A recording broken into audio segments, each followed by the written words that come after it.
너희는 자기를 위하여 우상을 만들지 말지니 조각한 것이나 주상을 세우지 말며 너희 땅에 조각한 석상을 세우고 그에게 경배하지 말라. 나는 너희 하나님 여호와임이니라. 너희는 내 안식일을 지키며 내 성소를 경외하라. 나는 여호와이니라. 너희가 내 규례와 계명을 준행하면 내가 너희에게 줄 따라 비를 주리니 땅은 그 산물을 내고 밭에 나무는 열매를 맺으리라. 너희의 타작은 포도 딸 때까지 미치며 너희의 포도 따는 것은 파종할 때까지 미치리니 너희가 음식을 배불리 먹고 너희의 땅에 안전하게 거주하리라.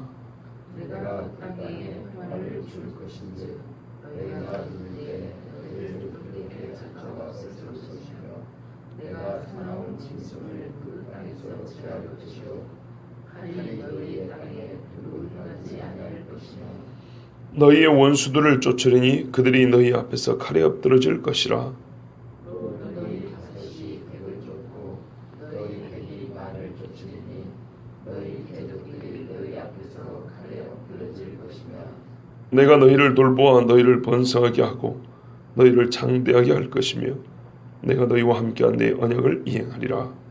너희는 오래 먹었던 묵은 곡식을 먹다가 새 곡식으로 말미암아 묵은 곡식을 치우게 될 것이며 내가 내 성막을 너희 중에 세우리니 내 마음이 너희를 싫어하지 아니할 것이며 나는 너희 중에 행하여 너희의 하나님이 되고 너희는 내 백성이 될 것이니라. 아멘. 1절부터 2절까지는 마치 10계명, 1계명에서 4계명을 반복해 놓은 것 같습니다. 우리가 하나님 앞에 살 때에는 아무리 내가 좋은 생각을 할 수 있어도 성경을 넘어서면 안 되고 오직 성경 말씀에 따라야 살아야 합니다. 하나님 입에서 나오는 말씀이 생명의 말씀이지 성경을 벗어나거나 성경을 바꾸려고 한다거나 내가 생각에 이거보다는 이게 더 나을 것 같다라고 꾸며낼 수 있는 것은 아무것도 없습니다. 아무것도 없습니다. 첫째로 하나님이 금하시는 것은 네 가지가 있습니다. 그리고 하라고 한 것은 두 가지가 있습니다. 하나님이 가장 강조하는 것입니다. 네 가지를 하지 말라 그랬으면 네 가지를 하라고 해야 되는데 왜 두 가지만 하라 그랬을까요? 두 가지만 해도 충분하기 때문입니다. 그런데 사람은 이 두 가지를 행하지 않으면 오히려 두 배나 많이 반대되는 행위를 하게 됩니다. 인간의 마음이란 그렇습니다. 또 인간의 마음이란 이 두 가지를 하기 싫어서 이유거리를 네 가지를 만들어내는 게 인간입니다. 하나님이 하라고 한 두 가지는 내 안식일 지켜라, 내 성소를 경외하라입니다. 이유는 나는 여호와이니라. 여러분, 안식일을 지켜라 명령은 하나인데 안식일을 어기게 되면 이유가 몇 가지가 될 거라고 생각하십니까?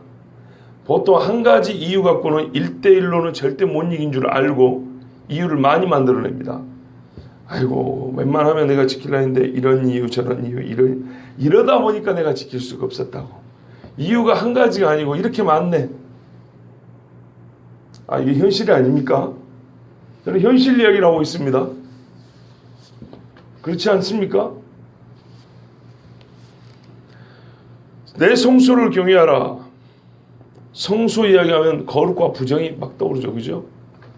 거룩이 돼. 아이고 내가 어지간하면은 거룩하려 그랬는데 아이 사람들이 나를 보고 한잔하자 그러네.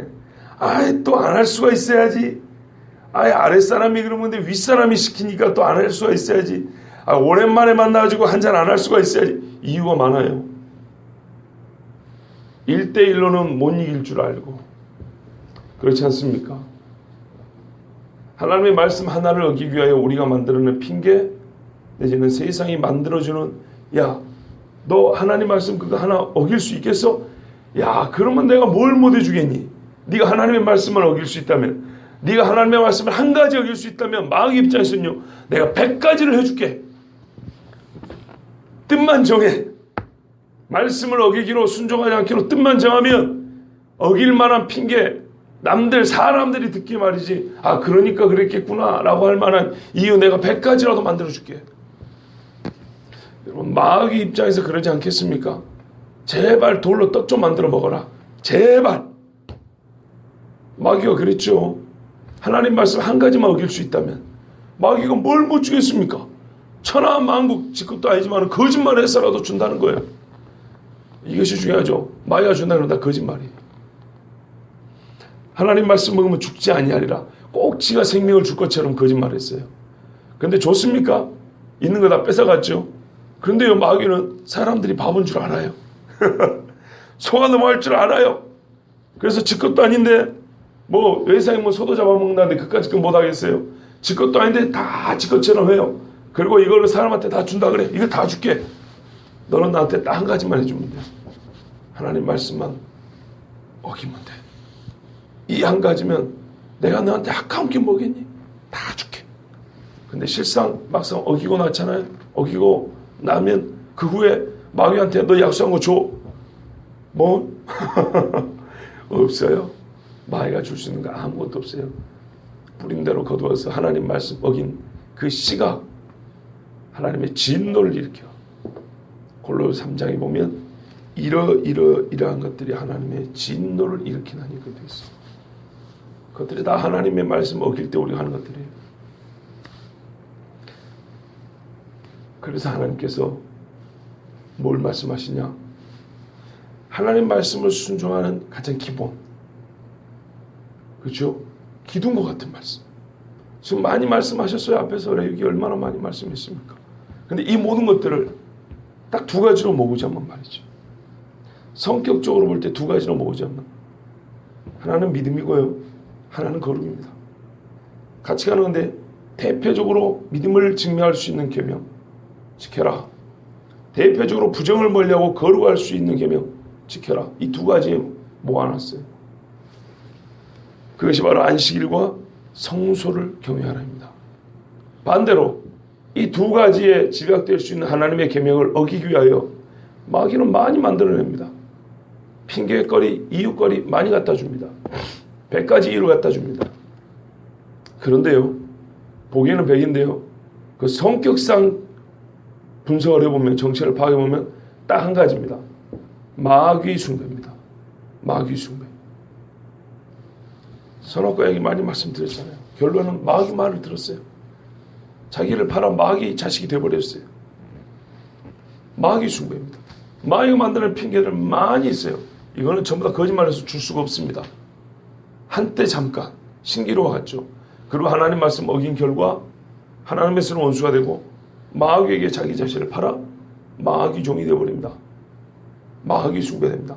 싹 지원하면 남는 거 하나, 마귀 숭배. 마귀 숭배가 현실에서 나타나는 모양은요, 우상 숭배입니다. 탐심은 우상 숭배라고 그랬어요. 하나님 말씀 하나 어기고 세상에서 4개 얻을 줄 알았죠. 하나님 말씀 이번만 한번 눈 딱 감고 어기면 세상에서 1000개를 얻을 줄 알았죠. 아무것도 얻는 거 없고요. 성경은 바로 그 네가 얻기를 바라는 그 탐심 때문에 결국에 너는 나에게 원수가 되고 너는 마귀 숭배자, 우상 숭배자가 된다고 그랬어요. 꼭 그렇게 됩니다. 그래서 하나님께서 4가지를 금하고 2가지를 하라 그랬지만 이 2가지는 100가지, 10,000가지 하나님 말씀의 요약이면 이 금한 4가지는 엄밀히 말하면 한 가지로 집약될 수 있는데 마귀 숭배하지 마라 이 말이에요. 마귀 말 듣지 말라는 거예요. 보십시오. 자기를 위하여 탐심의 결과 우상을 만들지 말라. 우상을 만들게 됩니다. 우상은 만들어내는 것이지 우상이 나를 만드는 것이 아닙니다. 내가 우상을 만드는 것입니다. 그런데 이 우상이 어디서 생긴지 아십니까? 사람의 마음에서 생깁니다. 사람의 마음이란 우상을 만드는 공장과 같습니다. 원료 재료는 무상으로 마귀가 항상 제공해 줍니다. 마음에서 공장이 움직여서 우상을 만듭니다. 이건 칼빈 선생이 한 이야기입니다. 하나님의 말씀에 사람의 생각이 어려서부터 악함이니라. 그죠? 만물보다 부패한 것이 사람의 마음이라. 바로 그렇다. 제일 부패하고 제일 악한 사람의 마음에서 우상은 만들어져 나온다 그랬어요.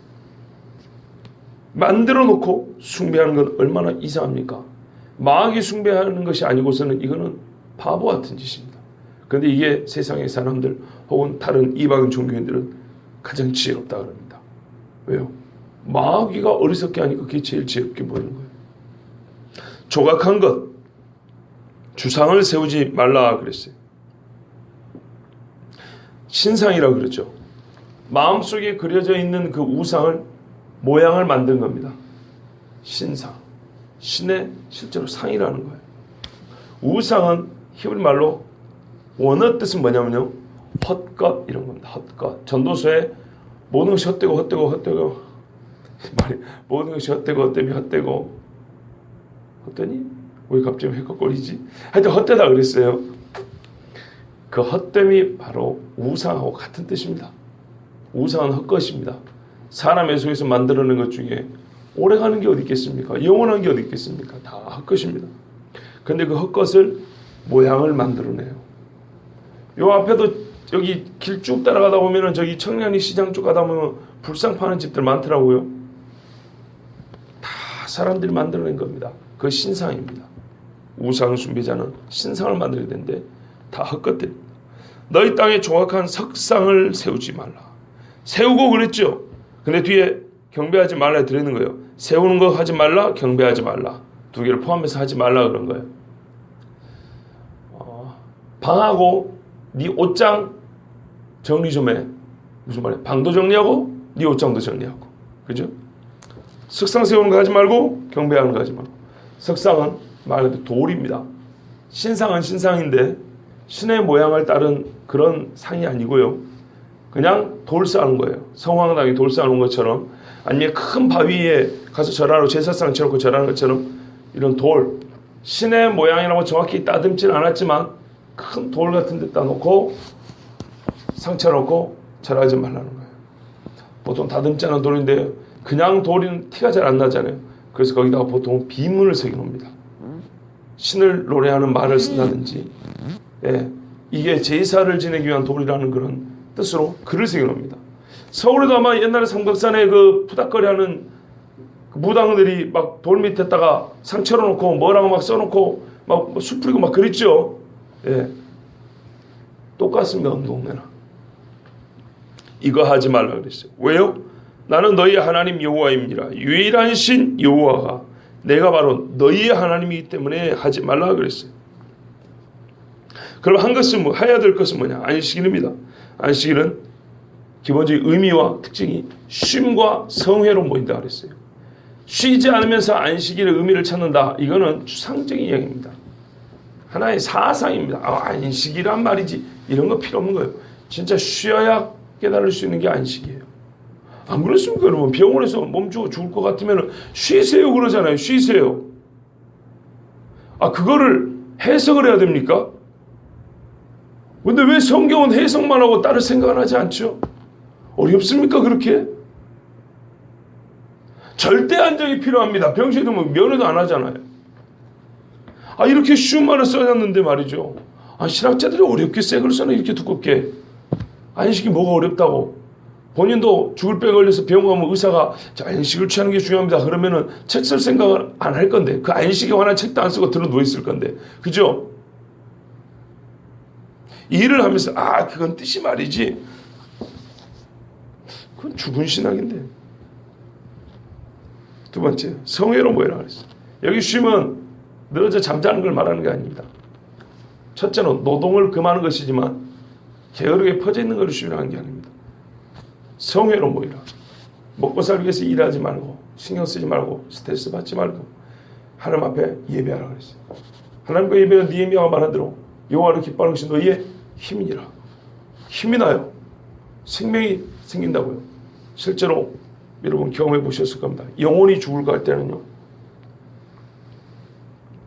하나님 앞에 나온 것이 얼마나 큰 평안과 안식을 주는지 몰라요. 진짜입니다. 저는 진짜 청년 때 매일 주일이었으면 좋겠다 그랬어요. 진짜요. 새벽부터 나와가지고 하루 종일 교회 있고 대학교 다니면 시험을 월요일에 3과목을 쳐야 되는데도 불구하고 공부를 소홀히 하진 않았지만 주일이 너무 좋았어요. 진짜 안식이 있었어요. 돈이 없어서 권사님이 주는 그 노인대표 있죠. 그거 받아가지고 참 미안하게도 지하철을 타고 다녔는데 그래도 주일이 좋았어요. 밥 먹을 돈을 밥을 안 먹고 돈을 아껴놔야 차비를 할 수 있고 헌금을 할 수 있어요. 나는 지금 배가 고픈데 그래도 주일이 좋았어요. 안식일을 지키라 했어요. 하나님 앞에 쉬면서 성회로 모여라. 이것이 우리가 사는 길입니다. 근데 여기서 안식일은 안식일 들입니다. 안식일 들. 거기서 일주일에 한 번씩이니까 그런 뜻이 아니에요.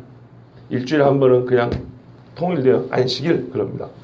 안식일 들이란 우리가 이미 들은 대로 각 절기에 들어있는 안식일 말합니다. 예. 매주 안식일 왜 이것들을 왜 23장에 반복했어요. 왜 지키는 안식일이 있어요. 주중에 있는 안식일들. 절기를 지키라 이런 말입니다. 근데 절기는요 하나님의 구원을 가리키는 그런 시간 아닙니까? 기념하고 감사하는 시간. 그래서 이 안식일을 지킨다는 것은 하나님의 구원에 대한 믿음. 안식일을 지키라. 믿음을 지키라. 이 말이에요. 내 믿음을 보여라. 이런 말이에요. 성소를 경외하라. 거룩한 것과 속된 것을 말할 때 성소를 빼놓고 말하지 않고요. 성소를 얘기할 때, 성소를 가르칠 때 거룩한 것과 속된 것을 가장 분명히 하나님이 가르치셨어요. 이 앞에서 우리가 성소 이야기할 때 들었습니다. 성소에 와서 뭐라고, 성소에 와서 뭐라고, 거룩하게 하고 정결하게 하고 죄를 사고 그렇죠. 전부 다 성소와 관계됩니다. 성소를 빼고 거룩한 것과 속된 것을 구별한 말씀이 없습니다. 가장 정확하게 가르칠 때는 바로 이 성소를 포함했을 때입니다. 즉 믿음을 지키고 거룩한 것을 분별하는 자는 우상 숭배할 수 없습니다. 이들은 매우 상관이 있는데요. 상반되게 상관이 있습니다. 우상을 지킨 자는 거룩할 수가 없고 하나님 앞에 믿음을 지킨 자는 우상 숭배할 수가 없습니다. 어제도 이러더라고요. 기도하는데 뭔가 전기에 문제가 있는 것 같습니다. 자, 일단 걱정하지 마시고요. 그 다음에 우리 하나님께서 우리에게 복을 주시려고 말씀하십니다. 3절 이하에 보면 너희가 내 규례와 계명을 준행하면 내가 너희에게 철따라 비를 주리니 시작해서 6가지 또는 5가지 복이 기록이 되어 있습니다. 하나님께서 지금 계명들을 많이 주셨잖아요. 더우니까 잠깐 벗겠습니다.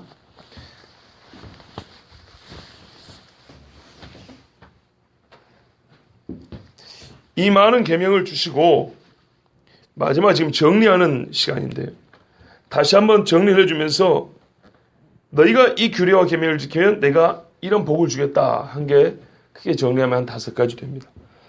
첫째는 그러니까 안식일을 지켜 여호와를 성소를 경외하는 자가 받는 복이라 이런 말이에요. 그게 뭐냐? 철따라 비를 준다 그랬어요. 자, 가나안 땅에 들어가면 농사를 짓고 삽니다. 농사를 짓고 사는데 비를 제때 준다는 것은 언제입니까? 곡식 뿌릴 때 주고 거두기 전에 주고 그렇죠. 씨 뿌리기 하고 연글기 하고 이렇게 준다는 거예요. 그러니까는 이거는 농사를 짓고 먹고 살게 해주겠다. 생존을 가능하게 해줄 것이다.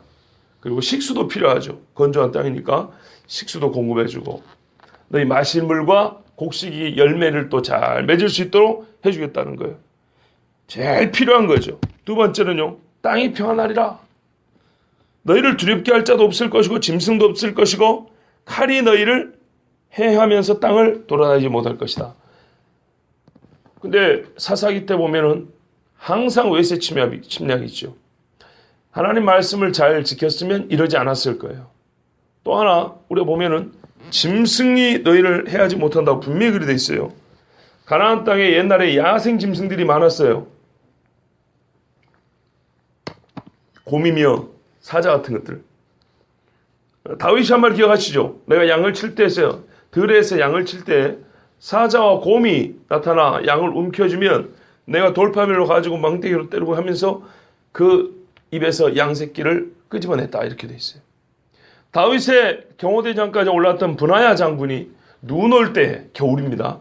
눈 올 때 웅덩이에 들어가서 사자를 쳐 죽였다 이렇게 돼 있어요.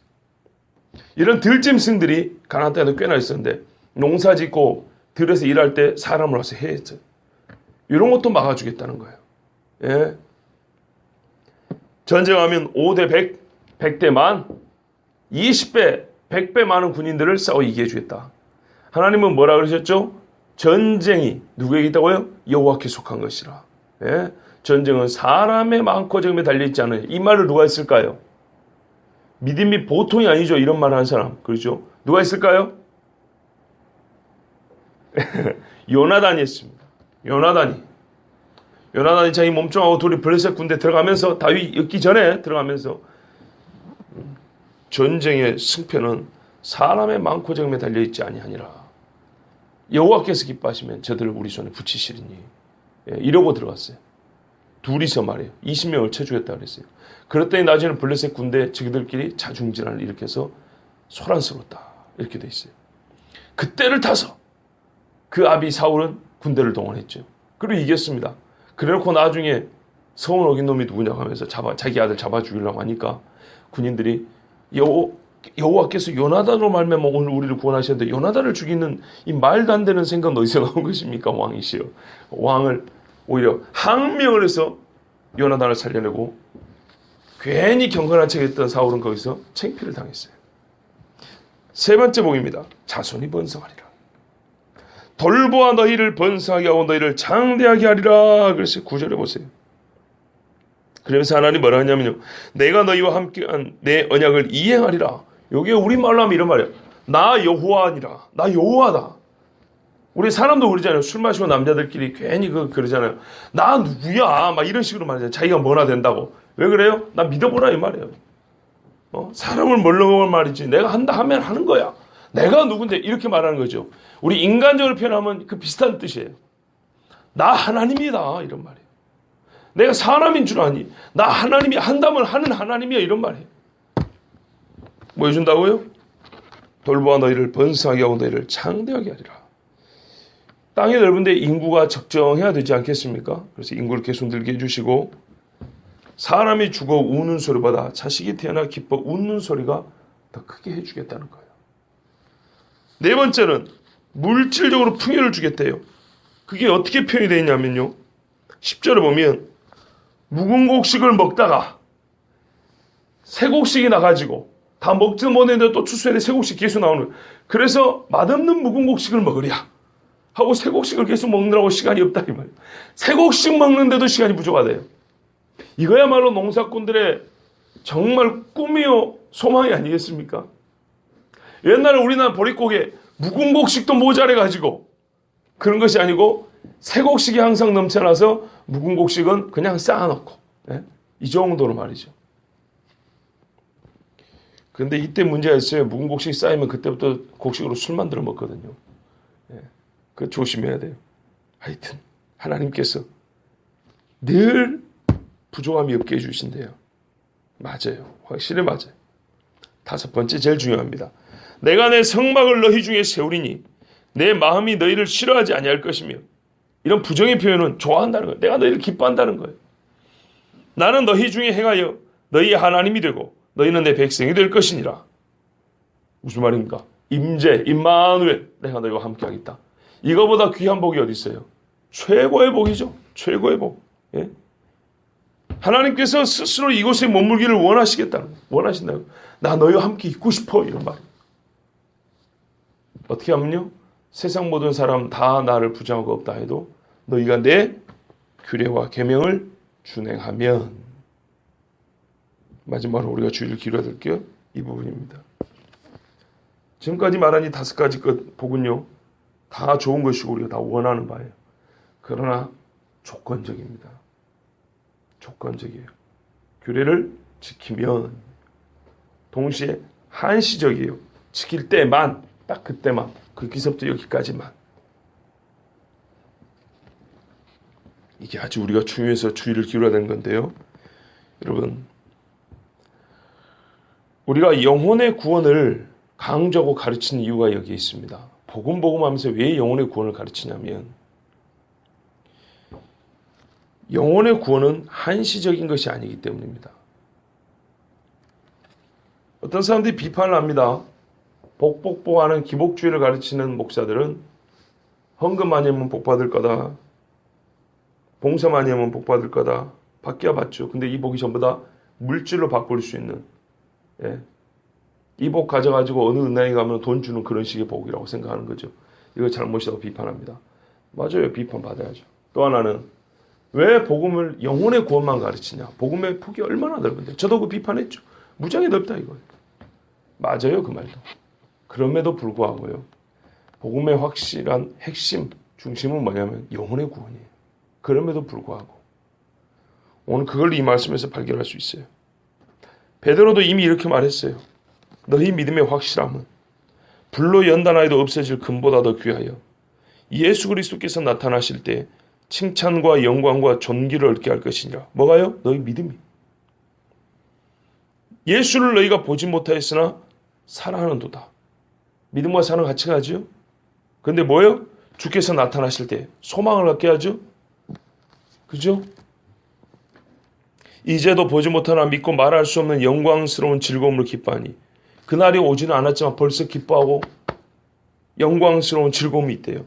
믿음의 결국 곧 영혼의 구원을 받음이라. 아멘. 이렇게 돼 있어요. 믿음의 결국을 영혼의 구원이라 돼 있어요.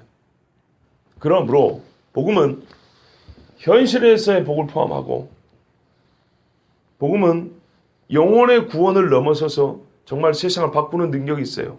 아멘이에요. 그러지만 영혼의 구원부터 시작해야 되고 영혼의 구원을 척추와 같이 뼈대로 세워놓고 그 이야기를 해야 됩니다.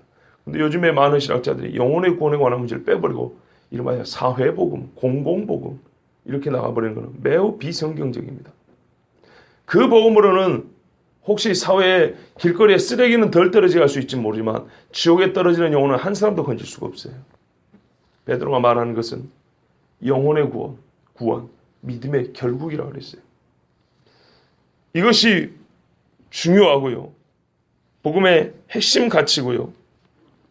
오늘 우리가 이 말씀을 통해서 다시 한번 깨달을 수 있는 거예요. 왜요? 복음의 다른 복들은 한시적이에요.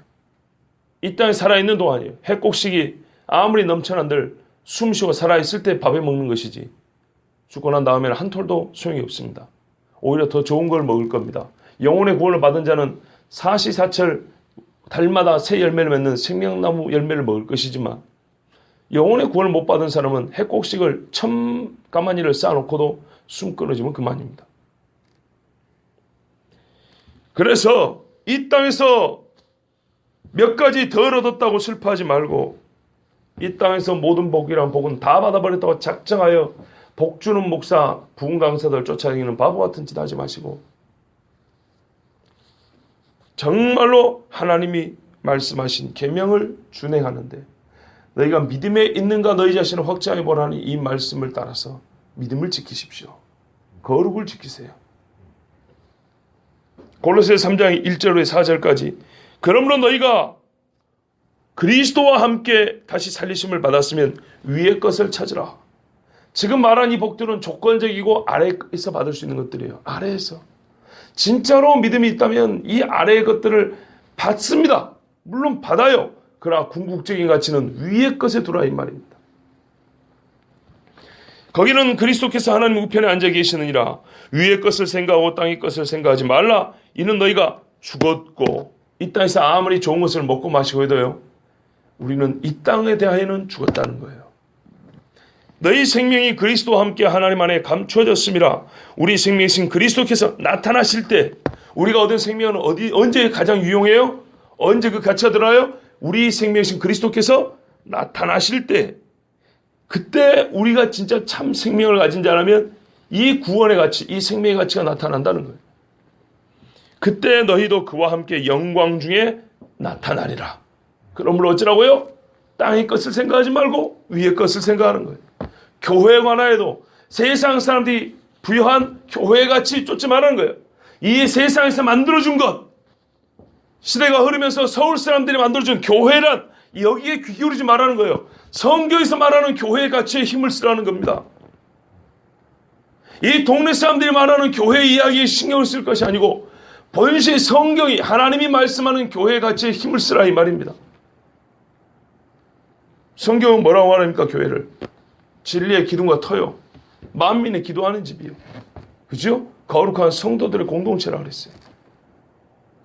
말씀드리자면 각자가 구약의 성전의 역할을 감당하고 성전의 정체성을 갖고 있는 사람들의 모임, 구약의 성소와 같은 기능을 함께하면서 회중의 모임, 이것이 교회가 갖고 있는 힘이고 기능입니다. 그리고 여기서부터 복음이 퍼져나갑니다. 우리가 여기서부터 영혼의 구원을 말하지 않는다면 세상 어디서 영혼의 구원을 말하겠습니까? 단지 이따 세 꼭씩이나 더 먹고 말이죠. 전쟁이 그치는 건 너무 중요하지만 전쟁 그치는 데만 힘을 쓴다면 말이죠. 비를 많이 내려달라 하고 물질적인 풍요만 쫓는다면, 자식이 잘된 거나 잘하고 뭐 삼성이고 현대고 여기 들어간 거나 잘하고 교회 프랜카드 붙이고 꼭 그런 데 들어간 애들 있으면, 서울대 들어간 애들 있으면 주보에 광고를 내요. 지방대 들어간 애들은 광고도 안 내면서. 교회 주보를 그런 데 써야 되겠습니까? 거짓말 같죠? 위의 것을 찾으라. 이게 땅의 것을 찾는 사람들의 습성을 그대로 교회에 가져와가지고 그냥 교회일 뿐이지 그렇게 살아가는 거예요. 옳습니까? 옳지 않습니까? 옳지 않아요. 한시적이고 조건적이에요. 이런 것에 신경 쓴다 이 말입니다. 나는 너희를 애굽 땅에서 인도해내어 그들에게 종된 것을 멸하게 한 너희 하나님 여호와이니라. 내가 너희의 멍에에 빗장을 부수고 너희를 바로 서서 걷게 하였느니라.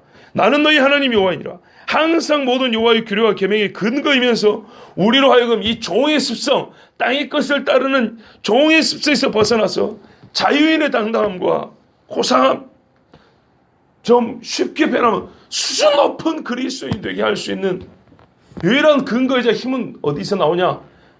나는 너희 하나님 여호와니라. 너희는 내 백성이니라. 나의 자녀이니라. 여기서 나오는 거예요. 제발 좀 수준 있게 예수 믿자 이 말이에요. 수준이라는 말을 그렇게 쓰고 싶진 않아요. 솔직히 별로 그리 이쁜 말이 아니어서. 그런데 우리가 딱 가슴에 와닿는 이야기예요. 평소에 잘 쓰는 얘기니까. 예? 제발 좀 어린애 같은 신앙생활 하지 말고 수준 있는 신앙생활 좀 하자는 거예요. 언제까지나 종과 같은 비슷한 그런 신앙생활 하겠냐 이런 말이에요. 예? 애들처럼 말이에요. 여호와 하나님께서 나를 종되면서 자유케 해주셨고 멍에의 빗장을 풀어주는데 언제까지 비틀거리면서 쓰다실 비틀비틀하다가 술 취한 것처럼 쓰러지는 그런 식의 신앙생활을 하겠냐는 거예요. 오늘 보세요. 바로 서서 걷게 하였느니라. 바로 서서 걷게 하였느니라.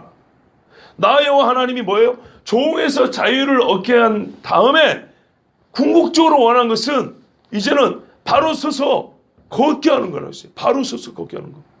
가장 건강하고 바른 걸음걸이를 가지고 당당하게 전진해 나가는 거예요. 이거를 성경 이렇게 고상하게 표현해서 제가 우리가 쓰는 말로 하면 수준 있는 신앙생활 하는 거예요. 정말 고상하게 딱 품위가 있게 말이죠. 예수를 믿어도. 예? 옷만 품위 있게 넥타이 메고 양복 입고 나올 것이 아니고 내 이야기네. 그죠? 이렇게 나올 것이 아니라 앞에 서 있는 목사가 말이죠. 적어도 하나님의 말씀을 하면 말씀에 걸맞는 품위와 수준이 있어야 되는 거죠. 예수를 믿으면 말입니다. 예수를 안 믿을 때와 달리 비틀비틀 이 사람이 가는 거 보면 항상 불안해. 저 457 같아. 이런 것이 아니고 사람이 걷는 게 말이죠. 똑바로 서 저 사람은 걱정할 거 없어. 뭐 이렇게 돼야 된단 말이죠. 예수를 믿는다면. 신앙생활 엉거주춤하지 말고 비틀거리지 말고 이리 갈까 저리 갈까 헤매지 말고 힘없이 흐느적거리지 말고 바로 서서 걸으십시오. 여호와께서 나의 하나님이시오. 그분이 나를 애굽의 종살이에서 마귀의 종노릇한 데서 구원하셨습니다. 그런데 종의 짐을 메고 비틀거리던 걸음을 걷는 것처럼 그렇게 신앙생활을 하면 되겠습니까? 누가 봐도 말이죠. 뭐랄까요? 땅에서는 가진 것이 없어도 그래서 세상에서는 땅에서 가진 것이 없기 때문에 비틀거릴지 모릅니다. 그러나 예수 믿는 사람들은 위의 것을 찾기 때문에 나 비록 손에 쥔 건 없다마는 하나 부끄러울 것도 없고 창피할 것도 없고 서러울 것도 없고 내 걸음걸이를 봐라. 내가 어디에 속한 사람인지. 하늘에 속한 땅을 걷는 사람들. 땅을 걷는 하늘의 사람들. 어디서부터 시작했을까요? 나는 너희 하나님 여호와니라. 애굽 땅 종되었던 땅에서 너희를 인도하여 너희를 내 백성 만들려고 너희를 인도한 너희 하나님 여호와니라. 그죠? 세상에 신이 없지만 표현하자면 신 중의 신이신 여호와 하나님이 나의 하나님인데 비틀거려야 되겠습니까? 오늘 이 말씀을 들었으니 조건적인 복도 좋지만은 영혼의 구원, 영원한 복, 이 복을 얻게 하시려고 나를 구원하신 하나님 앞에서 이제 바로 서서 걷는 그리스도인 되시길 주 예수의 이름으로 축복합니다. 기도하겠습니다.